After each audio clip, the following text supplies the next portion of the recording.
Arun worked at Google earlier. He left the job to protect the environment. અરુણે પહેલાં ગૂગલમાં કામ કર્યું હતું, જોબ કરી હતી. પર્યાવરણનું રક્ષણ કરવા માટે તેણે નોકરી છોડી દીધી હતી. નમસ્કાર દોસ્તો, અરુણ અ યંગ એન્વાયરમેન્ટલિસ્ટ વિશે શોર્ટ નોટ કેવી રીતે લખવી તે આ વિડીયોમાં જોઈશું. અરુણે 17 વર્ષની ઉંમરે EFI નામની NGOની સ્થાપના કરી. EFI એટલે એન્વાયરમેન્ટલિસ્ટ ફાઉન્ડેશન ઓફ ઇન્ડિયા. આ NGO દ્વારા કાચબાના ઈંડા અને બચ્ચા બચાવવાની ચળવળ શરૂ કરવામાં આવી. અરુણ ગૂગલમાં જોબ કરતો હતો, પરંતુ તેને પર્યાવરણના રક્ષણ માટે જોબ છોડી દીધી. અરુણ હંમેશા પર્યાવરણ માટે કાર્ય કરતા પહેલાં તેના માતા પિતાને જણાવતો અને સલાહ લેતો. તે હંમેશા શીખતો રહેતો હતો.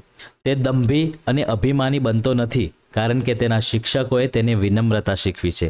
અરુણ અને તેની ટીમે તળાવ, દરિયા કિનારા અને પ્રાણી સંગ્રહાલય સાફ કર્યા, વૃક્ષો વાવ્યા અને શેરી નાટકો દ્વારા લોકોને શિક્ષિત કર્યા અને પર્યાવરણને અનુકૂળ પેપર બેગ બનાવી. તેની શાળા અને કોલેજે તેને તેની રુચિ આગળ વધારવા માટે પ્રેરણા આપી.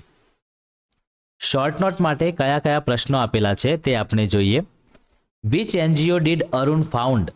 At what age did Arun found? અરુણે કઈ NGOની સ્થાપના કરી અને અરુણે કઈ ઉંમરે NGOની સ્થાપના કરી?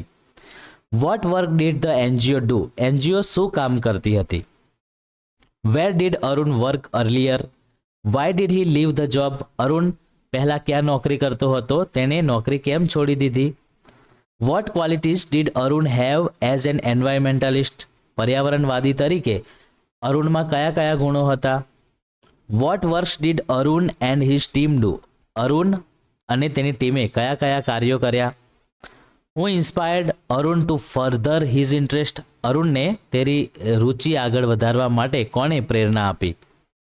તો આ પ્રશ્નોને ધ્યાનમાં રાખીને આપણે શોર્ટ નોટ લખીએ. Arun founded the NGO named environmentalist foundation of India at the age of 17. અરુણે 17 વર્ષની ઉંમરે એન્વાયરમેન્ટલિસ્ટ ફાઉન્ડેશન ઓફ ઇન્ડિયા નામની NGOની સ્થાપના કરી. The NGO saved the turtle eggs and young હેચલિંગ.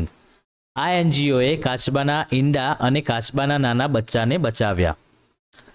Arun work at Google earlier.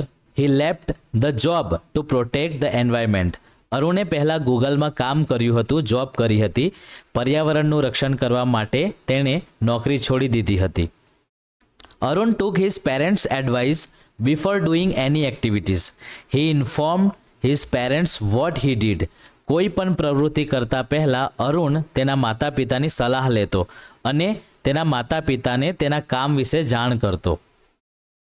He was simple and kept learning all the time. તે સરળ હતો અને હંમેશા શીખતો રહેતો હતો. He did not become snobbish or arrogant because his teachers taught him humility. તે ઘમંડી કે દંભી બન્યો નહીં, કારણ કે તેના શિક્ષકોએ તેને નમ્રતા શીખવી હતી. Arun and his team cleaned lakes, beaches and zoos, planted trees, educated people through street plays and made eco-friendly paper bags. Arun અને તેની ટીમે તળાવો, દરિયા કિનારા અને પ્રાણી સંગ્રહાલય સાફ કર્યા, વૃક્ષો વાવ્યા, શેરી નાટકો દ્વારા લોકોને શિક્ષિત કર્યા, જાગૃત કર્યા અને પર્યાવરણને અનુકૂળ પેપર બેગ બનાવી. His school and college inspired him to further his interest. તેની શાળા અને કોલેજે તેને તેની રુચિ આગળ વધારવા માટે પ્રેરણા આપી.